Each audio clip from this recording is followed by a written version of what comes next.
சிம்மராசி நண்பர்களே, கண்ணுக்கு முன்னாடி யார் கஷ்டப்பட்டாலும் முதல் ஆளா போய் உதவி பண்ணக்கூடியவங்க நீங்க. உங்களை சுத்தி எதெல்லாம் உண்மை எதெல்லாம் போலி அப்படிங்கிறத ஒரு அமைப்பை இந்த கண்டகச்சனியும் அஷ்டமச்சனியும் தெளிவா பாத்தீங்கன்னா உங்களுக்கு ஒரு பாடம் எடுத்துட்டு இருக்கும். சுயத்தொழில் செய்யக்கூடியவர்களுக்கு ஒரு மிகப்பெரிய ஒரு மாற்றத்தை கொடுக்க போகின்ற ஒரு தருணம் இந்த குருமங்கள யோகம். பிறந்த ஊர் விட்டு பிறந்த கண்ட்ரி விட்டு யாரெல்லாம் அப்ராட்ல போய் இருக்கிறீங்களோ அவர்களுக்கெல்லாம் இந்த தருணம் மிகப்பெரிய ஒரு அங்கீகாரம் கிடைக்கும். இந்த 38 நாளுக்குள்ள சிம்மராசி நண்பர்களே, ஜோதிடம் சார்ந்த பல சித்தாந்தங்களை தொடர்ந்து பதிவிட்டு வருகின்றோம். அந்த அடிப்படையில் இன்றைய தினம் நாம் காணக்கூடிய தலைப்பு, சிம்மராசி நண்பர்களுக்கு 4ஆம் பாவகத்தையும் மற்றும் 9ஆம் பாவகத்தையும் இயக்கக்கூடிய செவ்வாய் பகவானை குரு பகவான் தனது ராசிக்கு 12ஆம் பாவகத்தில் உச்சம் பெற்று அவரது 5ஆம் பார்வையாக பார்க்கின்றார். இதன் மூலம் கிடைக்கக்கூடிய ஒரு அதி உன்னதமான ஒரு யோகம் குரு மங்கள யோகம். இந்த யோகம் உங்க வாழ்க்கையில எது போன்ற ஒரு மாற்றங்களையும் எது போன்ற ஒரு முன்னேற்றங்களையும் கொடுக்க போகின்றார் என்பதை இந்த பதிவுல எளிமையா துல்லியமா நம்ம பார்க்க போறோம். சிம்மராசி நண்பர்கள் பொதுவாகவே எடுத்துக்கிட்டீங்கன்னா, கண்ணுக்கு முன்னாடி யார் கஷ்டப்பட்டாலும் முதல் ஆளா போய் உதவி பண்ணக்கூடியவங்க நீங்க. காரணம் என்ன கேட்டீங்கன்னா, இந்த ராசிக்கு அதிபதி சூரியன் தான் ராஜா. தன்னுடைய தேசத்தில் தன்னுடைய நாட்டில் யார் கஷ்டப்பட்டாலும் ஃபர்ஸ்ட் ஆஃப் ஆல் களமிறங்கி அவங்களுடைய கஷ்டத்தை தீக்கணும் அப்படின்னா ராஜா ஸ்ட்ராங்கா இருக்கணும். அப்ப பாருங்க, இந்த ராசியில பிறந்தவங்க தன்னுடைய குடும்பத்துல உள்ளவர்களுடைய பிரச்சனை, தன்னுடைய கூட பிறந்தவர்களுடைய பிரச்சனை, தன்னுடைய ஆபீஸ்ல ஒர்க் பண்றவங்களுடைய பிரச்சனை, அல்லது எந்த இடமாக இருந்தாலும் சரி, யாருடைய பிரச்சனையாக இருந்தாலும் முதல் ஆளா உங்களுடைய நாலேஜுக்கு அந்த பிரச்சனை வந்துருச்சுன்னா நீங்க களமிறங்குவீங்க. அவங்க கஷ்டத்துக்கு தோள் கொடுப்பீங்க. அவங்களுடைய அந்த பிரச்சனையிலிருந்து அவங்க வெளியில கொண்டு வர வரையும் அவங்களோட டிராவல் பண்ணுவீங்க. இவ்வளவு ஒரு அற்புதமான கேரக்டர் தான் சிம்மராசி நண்பர்கள். ஆனால் உங்களுக்கு ஒரு பிரச்சனை வரும் பொழுது, நீங்க ஒரு இக்கட்டான சூழ்நிலையில போய் லாக் ஆகும் போது, ஏதோ ஒரு நிர்பந்தமான ஒரு நெருக்கடியில போய் சிக்கும் பொழுது, உங்களுக்கு யாராவது ஒரு சப்போர்ட்டிவா இருந்திருப்பாங்களான்னு பார்த்தீங்கன்னா கண்டிப்பா இல்லை. பல பேருக்கு உதவி பண்ணியிருந்தாலும் கூட ஏதோ ஒரு இடத்துல நம்ம தனித்து விடப்பட்டுட்டோமோ, நம்ம நிறைய பேருக்கு உதவி பண்ணியிருக்க கூடாதோ, நம்ம பண்ண ஒரு சில விஷயங்களை கூட தவறா செய்த ஒரு உதவியை என்னைக்குமே சொல்லி காட்டக்கூடிய கேரக்டர் நீங்க இல்லை. ஆனா மனசளவுல வருத்தப்பட்டிருப்பீங்க. எத்தனையோ பேருக்கு ஒரு கஷ்டத்துல நம்ம பலமா நின்னோம். ஆனா இன்னைக்கு நமக்கு ஒரு கஷ்டம் வரும்போது தானே புரியுது யார் உண்மையானவங்க யார் போலியானவங்க அப்படிங்கிற ஒரு சூழ்நிலையை கடந்த காலகட்டத்தில் நீங்க சந்திச்சுட்டு இருப்பீங்க. இப்போ வரையுமே அந்த நெருக்கடியான சூழ்நிலைகள் உண்டு. காரணம் என்ன கேட்டீங்கன்னா, ஒரு புறம் கண்டகச்சனி, ஒரு புறம் அஷ்டமச்சனி. நீங்க யாரு, உங்களுடைய நிலை என்ன, உங்களை சுத்தி எதெல்லாம் உண்மை எதெல்லாம் போலி அப்படிங்கிறத ஒரு அமைப்பை இந்த கண்டகச்சனியும் அஷ்டமச்சனியும் தெளிவா பார்த்தீங்கன்னா உங்களுக்கு ஒரு பாடம் எடுத்துட்டு இருக்கும். சார் இப்பதான் சார் எனக்கு ஒரு அனுபவம் கிடைச்சது, இப்பதான் எனக்கு ஒரு புரிதல் கிடைச்சது, இனி யாருக்காகவும் நான் வாழக்கூடாது, எனக்காக நான் வாழணும், நான் ஏதாவது ஒன்று சாதிக்கணும், நான் மற்றவங்களுக்காக போட்ட எஃபெக்ட் என்னுடைய லைஃப்ல எனக்காக போட்டிருந்தேன்னா இன்னைக்கு நான் ஒரு மிகப்பெரிய ஒரு பொசிஷன்ல இருந்திருப்பேன் அப்படிங்கக்கூடிய மன வருத்தம் இந்த நேரத்துல சிம்மராசி ஒவ்வொருத்தருக்குமே, ஆண்களாக இருந்தாலும் சரி பெண்களாக இருந்தாலும் சரி, ஒவ்வொருத்தருக்கும் இருக்கும். ஸோ இந்த ஒரு மன போராட்டத்துக்கு ஏதாவது ஒரு வாய்ப்பு கிடைக்குமா? ஏன்னா தொட்டதெல்லாம் இங்க தோல்வியா போகுது. எவ்வளவு நம்ம நல்ல முறையில வளர்ந்து வந்தோமோ அந்த ஒரு நிலை இப்போ பாத்தீங்கன்னா சரிந்து வந்துட்டு இருக்குது. இந்த வாழ்ந்து கெடுவாங்க அப்படின்னு சொல்லுவாங்க இல்லையா, அந்த மாதிரி. சார் ஒரு ஸ்டேஜ்ல என்கிட்ட கை நிறைய பணம் இருந்தது சார், நிறைய பேருக்கு கொடுத்தேன், என்கிட்ட பொருள் இருந்தது, நிறைய பேருக்கு உதவி பண்ணோம், என்கிட்ட திறமை இருந்தது, நான் நிறைய பேருக்கு சப்போர்ட்டிவா போய் நின்னேன், எனக்கு ஒரு பலம் இருந்தது, நான் நிறைய பேருக்கு கொடுத்து உதவுனேன். ஆனா இன்னைக்கு எனக்கு கொடுக்கறதுக்கு ஒரு ஆள் இல்லை, நான் எது தொட்டாலும் இன்னைக்கு தோல்வியில போய் முடியுது. ஏன்னா நல்ல முறையில வாழ்ந்து இன்னைக்கு ஒரு கெட்டு போற சூழ்நிலையில 99% சிம்மராசி நண்பர்கள் இருக்கிறீங்க. எப்பவுமே பாருங்க, கெட்டவர்கள் வாழ்ந்துடலாம், வாழ்ந்தவர்கள் கெடக்கூடாது. ஸோ இந்த தருணத்துல உங்களுடைய வாழ்க்கையில இந்த ஒரு சுச்சுவேஷன்ல இருந்து நீங்க வெளியில வரத்துக்கு அற்புதமான முறையில யாரும் சப்போர்ட் பண்ணலினாலும் கூட ஆண்டவனா பிரபஞ்சமா கிரகங்களா ஒரு சப்போர்ட் பண்ணக்கூடிய ஒரு காலகட்டம் தான் இந்த குரு மங்கள யோகம். குரு பகவான் ஒருத்தருடைய கஷ்டத்தை அழகா தீர்க்கக்கூடியவர். குரு பார்க்க கோடி நிவர்த்தி. 4ஆம் பாவகம் என்று சொல்லக்கூடிய சுகஸ்தானத்தையும் 9ஆம் பாவகம் என்று சொல்லக்கூடிய பாக்கியஸ்தானத்தையும் இயக்கக்கூடியவரே செவ்வாய் பகவான். 4, 9 சிறப்பா செயல்பட்டா மிகப்பெரிய வளர்ச்சிக்கு வருவீங்க. இது எப்ப செயல்படும் அப்படின்னா 4ஆம் பாவகாதிபதி ஆட்சி பீடத்தில் அமரும் பொழுது, அல்லது உச்ச நிலையை அடையும் பொழுது, அல்லது 4ஆம் பாவகாதிபதியை சுபகிரகங்கள் பார்க்கப்படும் பொழுது, குறிப்பா குரு பகவான் பார்க்கப்படும் பொழுது.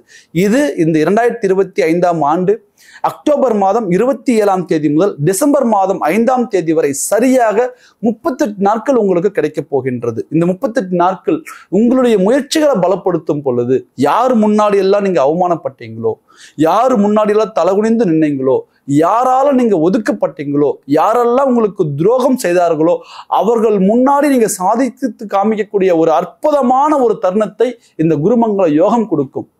சார், திக்கற்றவர்களுக்கு தெய்வம் துணை என்று சொல்கின்றோம். எதுவுமே இல்லை, எல்லாரும் போயிட்டாங்க, அப்ப நமக்கு கடவுளா பார்த்து ஒரு வாய்ப்பு கொடுப்பார் அப்படின்னு சொல்லுவாங்க இல்லையா?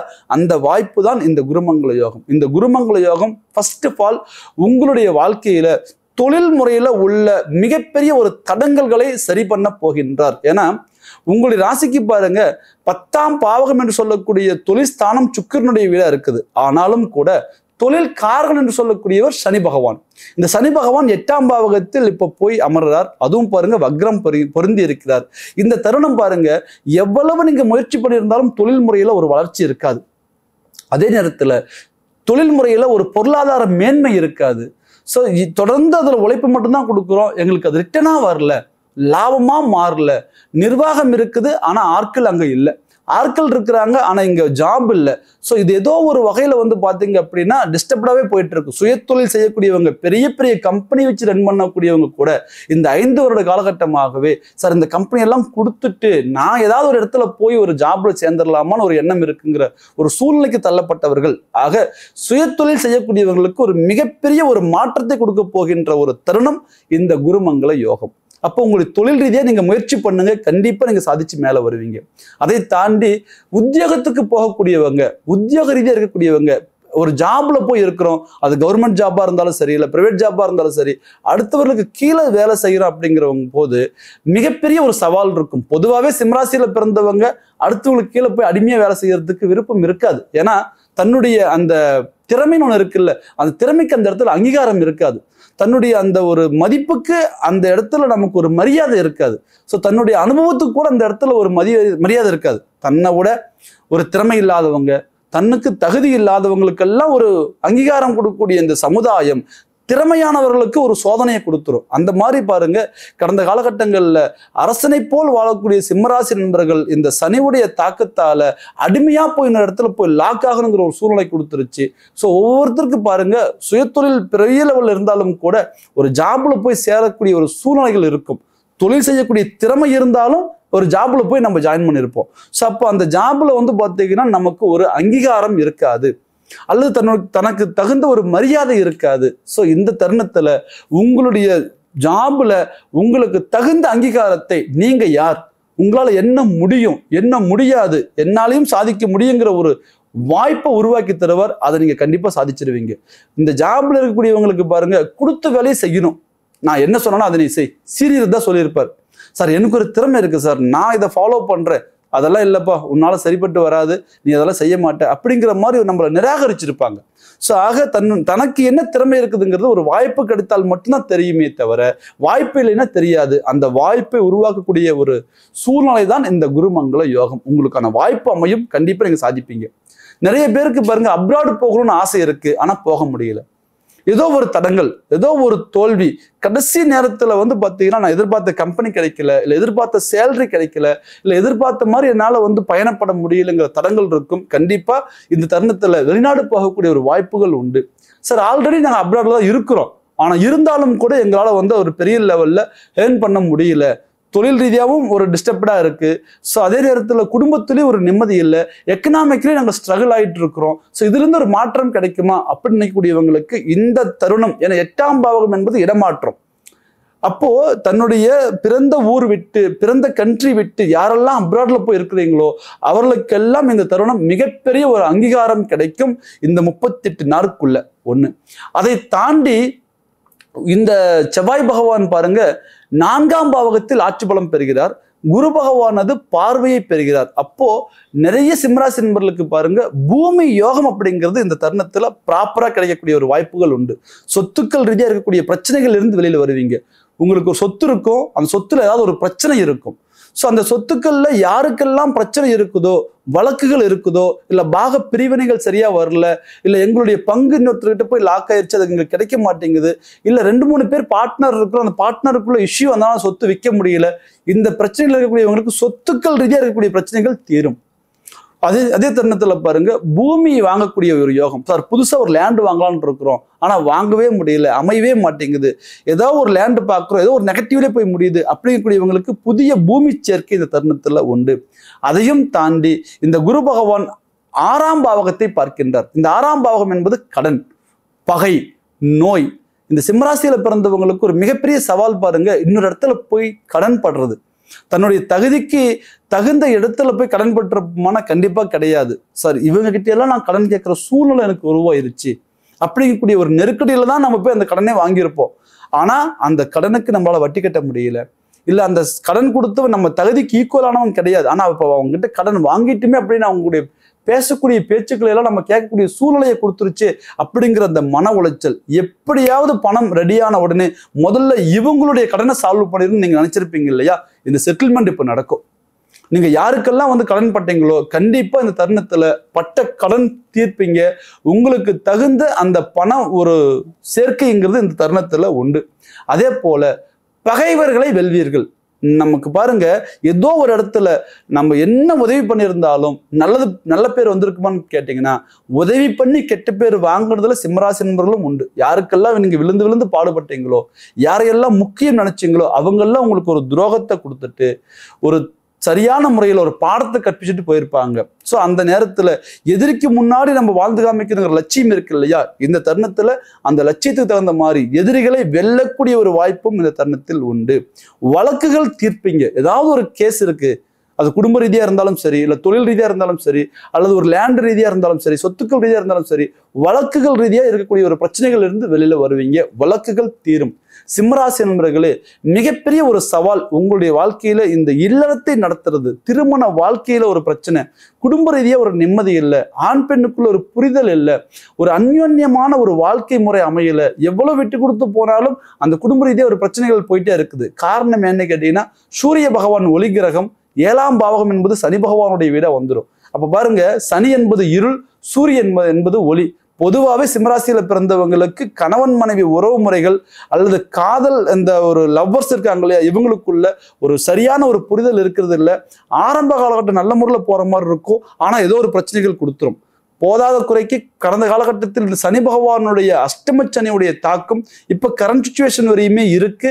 ஸோ அந்த கணவன் மனைவி குடும்ப வகை அப்படிங்கிறதுல ஒரு மிகப்பெரிய ஒரு பிரச்சனைகள் போயிட்டு இருக்கும். இந்த பிரச்சனைகளுக்கு இப்போ ஒரு சரியான ஒரு தீர்வு கிடைக்கும். ஏன்னா 7ஆம் பாவகாதிபதி சனி பகவானை 8ஆம் பாவகத்தில் அமர்ந்திருக்கிறார், அவரை குரு பகவான் பார்க்கின்றார். இந்த ஒரு தருணம் கணவன் மனைவி அப்படிங்கக்கூடிய ஒரு உறவு ஒரு நல்ல ஒரு புரிதலை கொடுத்துரும். ஸோ குடும்ப ரீதியாக நல்ல ஒரு மேன்மை கிடைச்சிடும். நிறைய பேருக்கு பாருங்க, சார் நாங்கள் லவ் பண்றோம், எங்களுக்குள்ள ஒரு நல்ல இணக்கம் போயிட்டு இருந்தது, ஆனா அது ஒரு பிரேக்கப்பா போயிட்டு இருக்கு அப்படின்னு நினைக்கக்கூடியவங்களுக்கு இந்த காதல் கைகூடக்கூடிய ஒரு தருணம் உண்டு. சிம்மராசி நண்பர்களே, வாழ்ந்த வாழ்க்கையை காட்டிலும் கூட வாழக்கூடிய வாழ்க்கை நல்ல வாழ்க்கையா வரணும் அப்படின்னு நினைக்கக்கூடிய ஒவ்வொருத்தருக்கும் இந்த ஒரு தருணம் அற்புதமான ஒரு வளர்ச்சிகளை கொடுக்கக்கூடிய ஒரு வாய்ப்பை கொடுக்கும் இந்த குருமங்கள யோகம். இந்த 38 நாள் உங்க வாழ்க்கையில சரியான முறையில் உங்களுடைய முயற்சிகளை பலப்படுத்த கண்டிப்பா நீங்க சாதிப்பீங்க. இந்த தருணத்துல நீங்க பார்த்துக்க வேண்டியது உங்களுடைய சுய ஜாதகம் பலமாக இருக்கின்றதா, ஜனகால திசாக்கள் பலமாக இருக்கின்றதா அப்படிங்கிறத மட்டும் துல்லியமா பார்த்துக்குவாங்க. காரணம் என்ன கேட்டீங்கன்னா, கோச்சார பலன் எவ்வளவு நல்லது பண்ணாலும் கூட திசா புத்திகள் சாதகமாக இல்லைன்னா இது தடங்களாகிறதுக்கான வாய்ப்புகள் உண்டு. ஸோ இந்த தருணத்தில் இந்த ஜாதகத்தை துல்லியமா பார்த்துக்குன்னு நினைக்கக்கூடியவங்க ஸ்கிரீன்ல தெரிகிற நம்பருக்கு கால் பண்ணுங்க, உங்களுடைய பதிவு பண்ணுங்க, உங்களுக்கான ஜாதகத்தை வாட்ஸ்அப் மூலமா அனுப்புங்க. உங்களுடைய பலன் நீங்க தெரிஞ்சு அடுத்த இலக்கு நோக்கி நீங்க பயணம் பண்ணுவீங்க. கண்டிப்பா நீங்க வாழ்க்கையில சாதிச்சு மேல வருவீங்க. சிம்மராசி நண்பர்களே, வாழ்ந்த வாழ்க்கையிலே இனி வாழக்கூடிய வாழ்க்கை ஒரு தரமான முறையில் அமையறதுக்கு இந்த குருமங்கள யோகம் உங்களுக்கு மிக சிறப்பான முறையில் செயல்படும். எல்லாம் வல்ல ஆண்டவனை வேண்டி மீண்டும் அடுத்த ஒரு தலைப்பில் உங்களை சந்திக்கும் வரை உங்களிடமிருந்து விடைபெறுவது உங்கள் பாரம்பரிய ஜோதிடர் கோவை குருமூர்த்தி. நன்றி, வணக்கம்.